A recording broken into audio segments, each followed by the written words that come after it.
අම්මෝ බඩ රිදෙනවා. අම්මෝ. Oh no.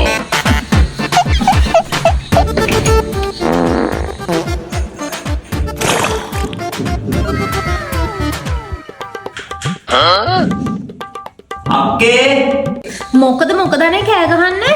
මේ වතුර ඉවරයි යෝයි මේ ෆ්‍රෙෂ් ගන්න එකේ වතුර එන්නේ නැහැ වතුර මෝටරේ ගහනකො. හරි. ඔහොම ඉන්නකො පැය දෙක තුනක් මට මේ කෝල් එකක් තියෙනවා මං අරගෙන එන්න. අනේ පැය දෙක තුනක් ඉන්න බෑ. අනේ වතුර ගහනකො. අනේ අක්කේ නියුයි මට එන්න විදිහක් නැහැ. අනේ වතුර ගහනකො. වතුර ඉවරයි මේකේ. හෙලෝ බබා මේ අද නම් අපිට කිසි කරදරයක් නැතුව පැය දෙක තුනක් කතා කරන්න පුළුවන්. අනේ අක්කේ නෑ අපේ මල්ලි වතුර නැතුව බාත්රූම් එකේ හිර වෙලා ඉන්න විදියක් නැතුව. අක්කේ ඉතින් කියන්නකෝ. අක්කේ වතුරේ ගහනකො. ඉතින් මොනවද කෑවේ?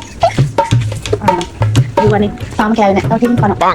අනේ මට එන්න විදියක් නැහැ. උයි වතුරේ ගහනකො. නෑ අනේ. හම්බුවත් නම් දහසේ කතා කරන්න පුළුවන්. අරු මේ නැත්තම් කල්තිලාගෙන හංගිලා ඉන්නවනේ. අක්කේ අනේ අක්කේ වතුරේ ගහනකො එන්න විදියක් නැහැ උයි. 2 hours later.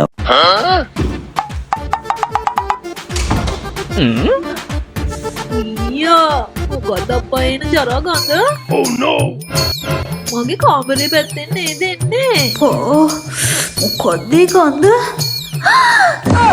Oh no. මල්ලි? කොයි වෙලේද ආවේ? මං වතුර මෝටරේ ගෙව්වේ නෑනේ. ඉතින් මට වතුර මෝටරේ ගහන්න මොනේ එළියට එන්න?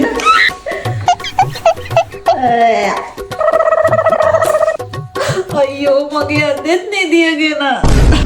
එදා තරම් මගේ පුගේ තිබුණේ නෑ වෙන්න බරක්. යා මම තද කරගෙන පැය දෙකකුත් විනාඩියක්.